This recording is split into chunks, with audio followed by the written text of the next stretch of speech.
Sinasabi niya, ako raw ang pasimuno sa pagkakalat. Pero alam mo naman, kapatid, no, hindi mo naman tinatanggihan na talagang ang ating inaugural showing, ating maiden night ay sa Los Angeles, California. Now, bakit hindi mo sa amin sabihin, sino ba talaga ang nagbigay sa'yo? Anong konteksto? Alam ko hindi mo ma-identify kung sino yan dahil sigurado yan, no? Pero anong relasyon ng taong yon? Bakit niya nakuha yung pulboronic video? Bakit niya ibinigay sa'yo? At binigay ba niya yan sa'yo para itago o talagang para i-share sa publiko? Well, I think nasabi ko na ito ay malapit kay Bangag. Junior, isipin mo sino yan. Kapwa mo yan, humihit-hit siguro. Anyway, classmate ito. Classmate. Classmate sa pagsisimon. Alam mo, ang tagal na kasi niyan. Kaya niya ibinigay dahil sukang-suka na siya dito sa nangyayari sa ginagawa ng pagdanakaw, kidnapping, smuggling ng gobyerno. So, binigay yan sa atin para kahit papaano, marinig niya yung sarili niya, makagawa siya ng tama sa buhay niya. Kaya yan ibinigay sa akin, yung video na yan. Kahit ano pang gawin ninyo, hindi nyo mapapaamin si Maharlika kung sino yung puting ahas. Sinasabi niya, ako raw ang pasimuno sa pagkakalat.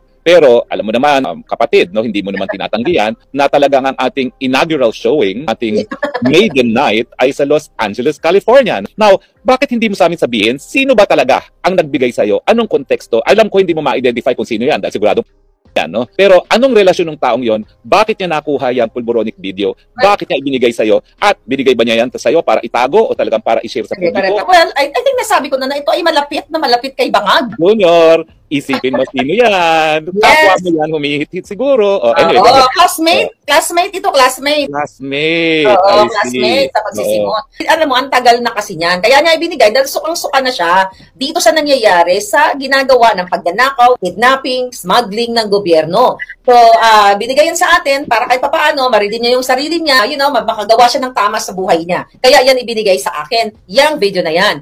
Kahit ano pang gawin ninyo, hindi nyo mapapaamin si Maharlika kung sino yung puting ahas. Ngiwi. Bangag.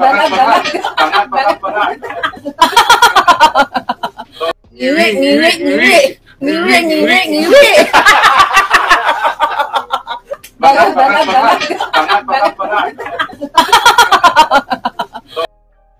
Alam niyo mga kababayan kung bakit po ako napoprostrate? Napoprostrate po ako dahil lalo po namamayagpag ang mga taong ito.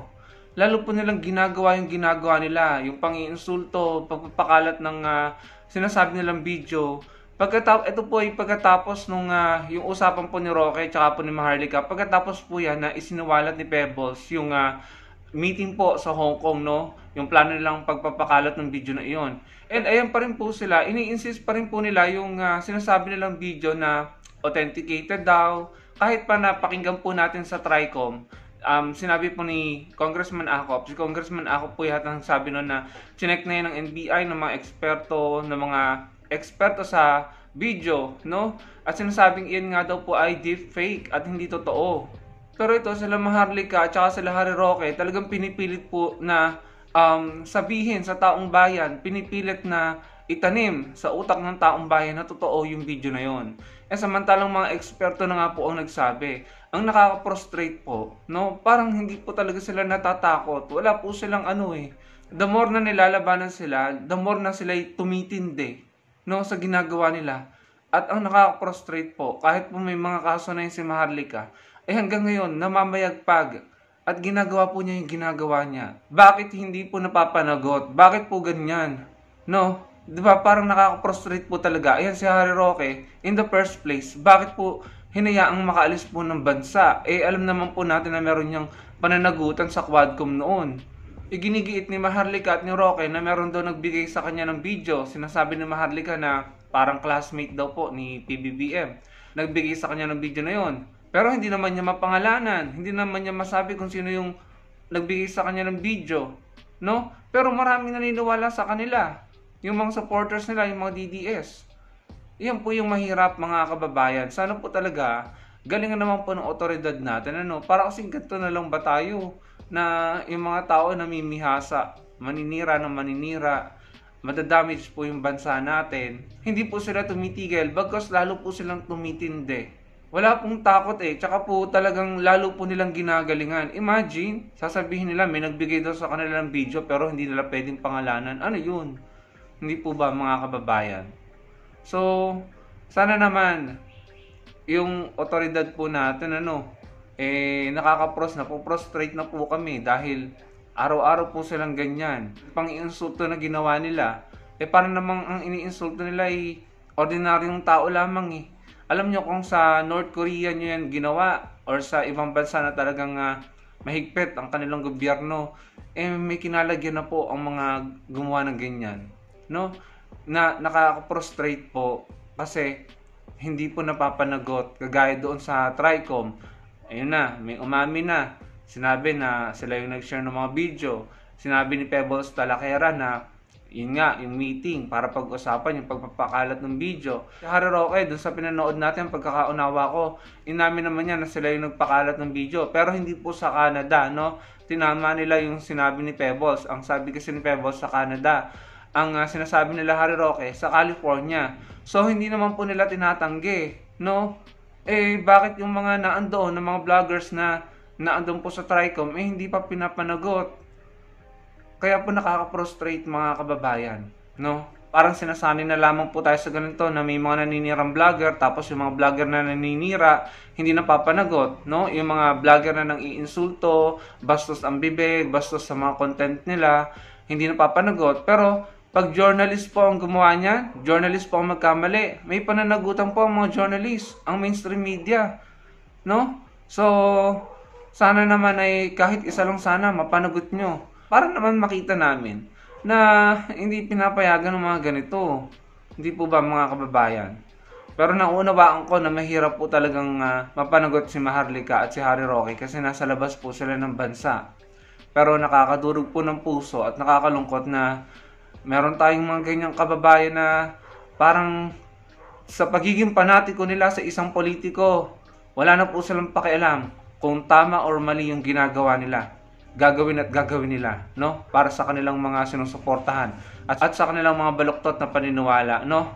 Ito din, bakit hindi siya napapanagot, no? Bakit ilang beses siyang pinatawag sa TRICOM, hindi siya pumupunta, hindi siya pinapakontempt? Panoorin nyo. Ito na ang problema ngayon, di ba? Ang Pilipinas ang palaging namimintang na may spy daw ang China sa Pilipinas, di ba? Pinag-initan nila si Alice Go kasi spy daw si Alice Go ng China. Ano to? Tayo pala yung may spy sa China. Awkward. Basahin natin mga lods. This follows a series of arrests of alleged Chinese spies in the Philippines. China detains 3 Philippine nationals on suspicion of spying. Papaano kaya ito aarigluhin ng Marcos administration? Diba? Ngayon medyo not in good terms ang China at Pilipinas. Kawawang mga kababayan natin. Ito na yung sinasabing what you sow is what you reap.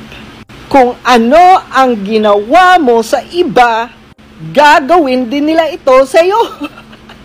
Nakakaawa lang mga lords, no? Sana itong tatlo nating kababayan ay hindi mapatawan ng mabigat na parusa. Isa China pa naman, di ba, may bitay. Sana sagipin ito ng gobyerno natin kasi nakakaawa, di ba, itong tatlong kababayan natin. Nakita nyo po, napanood nyo po yung kakupalan ng taong yan, mga kababayan. Akalain mo na nawala siya dun sa bintang ng China na mga spy po ng Pilipinas yung mga hinuli nila doon. Sabi po ng gobyerno natin, mga ordinaryong turistang Pilipino po yung mga naandoon na hinuli ng China. And sa pagkakaalam ko, mga scholar, no? Or nag-aaral, or turista, or ordinaryong nagtatrabaho. So, naniwala siya doon sa ginawa ng China, no? Diyan po magaling ng China. Yung gumawa ng mag-imbento, magsinungaling man din lang. Etong taong ito, paniwalang-paniwala. Talaga namang ginaslight pa po ang Pilipinas, no? Yun daw kasi yung ginagawa natin kay Alice Guo at saka dun sa mga nahuhuli nating Chinese spy dito sa Pilipinas. May valid reason naman po tayo kung bakit natin hinuli yung mga sinasabing Chinese spy. Mga kababayan, hindi po ba? Si Alice Guo, ang dami pong probable causes, no, na ang daming pagsisinungaling. Na lumaki sa farm, homeschooling, tapos meron pang isang na-interview sa isang international media na nabanggit yung pangalan ni Alice Guo, na Chinese po yung nagsabi na spy nga daw po si Alice Guo. And then questionable yung origin at saka yung identity. Kaya po, si Alice Guo ay naharap po sa mga kaso, tapos may kinalaman pa sa Pogo. And then yung sunod-sunod na mga yung mga Chinese na espiya na nahuli po dito sa Pilipinas na may mga device na ginagamit sa malawakang espionage or pagmamatsyag, no? So, meron po tayong mga dahilan kung bakit hinuli yung mga sinasabing espiya ng China dito. Kaya po sila dinetain. Pero itong taong ito, ginagaslight po tayo at pinagmumukha pong mga inosente yung mga sinasabing nahuli natin dito na espiya. And then, ginawa daw po ng China yung paghuli sa ating mga kababayan doon na sinasabing espiya po natin sa China dahil po sa paghuli natin kila Alice Guo at saka po dun sa mga sinasabing espiya ng China na nahuli po dito. So, ganyang kabulok na ang prinsipyo, pananaw ng mga taong ito na talagang kahit Pilipinas, no, bansa nila, kababayan nila, igagaslight nila at pagtatawanan nila at pagbibintangan na gumagawa ng bagay-bagay para yung mga kababayan natin doon sa ibang bansa ay mapahamak din. Ano? Sabi niya, what you sow is what you reap. Tayo po ba ay gumawa ng kwento para pagbintangan yung mga nahuling sinasabing espiya ng China dito? Hindi naman, di ba, mga kababayan? Nahulihan po sila ng mga paraphernalia or equipment, mga gamit na sinasabing ginagamit para magkandak ng malawakang espionage, no? And hindi lang mga Chinese yung nahuli. May mga Pilipino rin na sinasabing kasabwat nila, no? And then yung mga operation ng mga Pogo po dito sa bansa natin, no? Na kukuha nilang palabasin na mali po yung ginagawa natin, na inosente po yung mga hinuli natin. Kaya daw po, ginawa din sa atin ng China na yung mga kababayan natin doon ay hinuli din ng China. At sinasabi pa nito na parang naniniwala siya sa bintang ng China, sa palabas ng China na mga espiya nga, na mga Pinoy na espiya nga, na pinadala natin doon yung mga hinuli ng China. Ganyan ka-GAGO ang utak ng mga yan, mga kababayan. Ganyan na po ka-GAGO ang mga yan, mga kababayan. Imagine, naniniwala talaga sila sa China na mga espiya natin, yung mga hinuli doon. Ganyan po kagaling ang China sa panlilinlang at pagsisinungaling. Makaganti lamang po sila dahil nabuking po sila. Hindi lamang naman sa Pilipinas nagpapadala ng espiya ang mga yan eh. Kahit sa Amerika, sa ibang bansa, may mga Chinese spy po talaga na nahuhuli. At yun nga pong espiya nila, umami na sa isang international media report. Pero itong GAGO na ito, pinapalabas po na tayo po ang mali at ang China ang tama. Yan po yung pagkakaunawa ko sa ginagawa niya. Ganyan na po sila katindi, ganyan na po sila kasama, mga kababayan. Sa sarili nilang bansa, sarili nilang kababayan. Bakit sila ganyan? Dahil pro-China po yung idol nila. Pro-China po si Duterte. Pro-China po yung idol nila, kaya ganyan po sila. No? Kung nagkataon na hindi pro-China yung idol nila, si dating Pangulong Duterte, malamang sa malamang hindi ganyan yung mga yan. Sa totoo lang, nung panahon ni Pinoy Aquino, President Pinoy Aquino, wala pong ganyan. Wala pong mga Pilipino na ganyan, na gumagawa ng mga ganyang narrative, na kumakampi po sa China. Wala pong mga vlogger na nagkakalat ng mga pro-China narrative. Wala pong nagtatanggol at nagja-justify sa China. Pero nung naupo na po si dating Pangulong Duterte, ayun, namayagpag po, dumami. At yung, kumbaga parang, in my opinion, parang na brainwash po, no? Yung mga vloggers nila, mga kilalang vloggers nila, tagapagtanggol, tagapagpakalat ng mga naratibong pro-China. Pinagmumukhang may kasalanan pa ang Pilipinas. Kasi, panatiko. Naniniwala sila dun sa sinusuportahan nila. Sa totoo lang, noong 2016 campaign, no? Ang stand naman ni dating Pangulong Duterte, nung hindi pa siya Pangulo, is anti-China. Magje-jetski nga daw po siya eh. Magje-jetski siya para, banggain ng China doon, sa Spratlys. 'Di ba? Palakpakan sila, humanga sila, naniwala sila. At talagang sinabihan pa nga nila na astig, no? Ang tapang. Anti-China pa noon si dating Pangulong Duterte. Nung naupo na at naging presidente na po si dating Pangulong Duterte, naging pro-China po siya. Leaning towards China. Yung mga supporter, naging pro-China na rin. Naniwala na rin, no? So, ibig sabihin talaga nito, hindi po talaga sila makabansa, hindi sila makapilipino, makapolitiko lamang po sila, maka-Duterte lamang po, mga kababayan. Again, nung time po ni Pinoy, lahat po tayo nagkakaisa sa stand natin sa West Philippine Sea. yung ating 12 nautical miles, yung ating soberanya, yung ating exclusive economic zone. Atin po, no? Sinasabi natin tayo may karapatan. Pero nung nanalo na po si dating Pangulong Duterte dahil iba po yung kanyang pananaw dyan at stand at naging pro-China siya, yung mga panatiko niya, yung mga supporter niya, naging pro-China na rin po. Kinalaban na rin ang Pilipinas, mga kababayan. Parang naging tagapagsalitan sila at tagapagtanggol ng China. Naging ganun po sila. Sa totoo lang, real talk, no? Admit it or not, mga DDS, kung hindi pro-China si dating Pangulong Duterte, hindi naman kayo magiging ganyan eh. Hindi kayo magsasalita ng ganyan na pabor sa China at kontra sa bansa nyo. Hindi kayo magiging pro-China. Hindi kayo magiging tagapagtanggol ng China kung hindi pro-China si dating Pangulong Duterte. So napatunayan namin na kayo makapolitiko, maka-Duterte at hindi kayo makabansa. Hindi kayo maka-Pilipinas. Hindi nyo mahal ang Pilipinas. Yun po ang aking konklusyon dyan, mga kababayan. Kayo po, ano pong masasabi nyo? Diba? Talagang naniwala siya dun sa palabas or propaganda ng China na yung mga hinuli nila ay mga espiya natin. Dahil lamang meron tayong mga totoong espiya ng China na nahuli dito.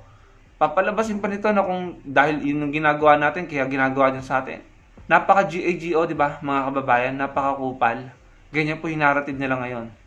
So, kayo na lamang po humusga. Sana po umunti na sila at mas dumami po tayo na totoong pabor po sa bansa natin, nagmamahal po sa bansa natin, maka-Pilipino, maka-Pilipinas. Sana po mas dumami tayo at sana po umunti na sila at sana po hindi na po sila makabalik at hindi na po sila mamayagpag dahil kawawang-kawawa na po talaga ang bansa natin. Sobrang na-damage na tayo ng fake news, black propaganda, panlilinlang, joke, murahan, bastusan. Sobrang na-damage na po tayo ng kasinungalingan. Parang nawala na po yung values natin at mga magagandang itinuro sa atin bilang mga Pilipino. Wala, parang yung morals, yung good behavior natin parang nawala po, no? At sasabihin ko yan, nangyari po yan noong nakaraang administrasyon. Naging bastos tayo sa isa't isa, naging masama po. Na-normalize yung behavior na masama, na-normalize po yung bastusan sa isa't isa, yung murahan. Nangyari po yan noong nakaraang administrasyon. Itanggi nyo man yan or tanggapin nyo, yun po ang totoo, mga kababayan. So sana po, ibalik po natin yung maayos, yung disenteng Pilipinas. Wala pong masama sa pagiging disente. Wala pong masama sa pagiging mabuti at maayos na nakikipag-usap sa kapwa Pilipino. Wala pong masama doon. Pinapalabas lang na masama ng mga DDS ang disente dahil gusto nilang mamayagpag ang mga bastos. Huwag po tayong pumayag doon. Salamat po sa panonood.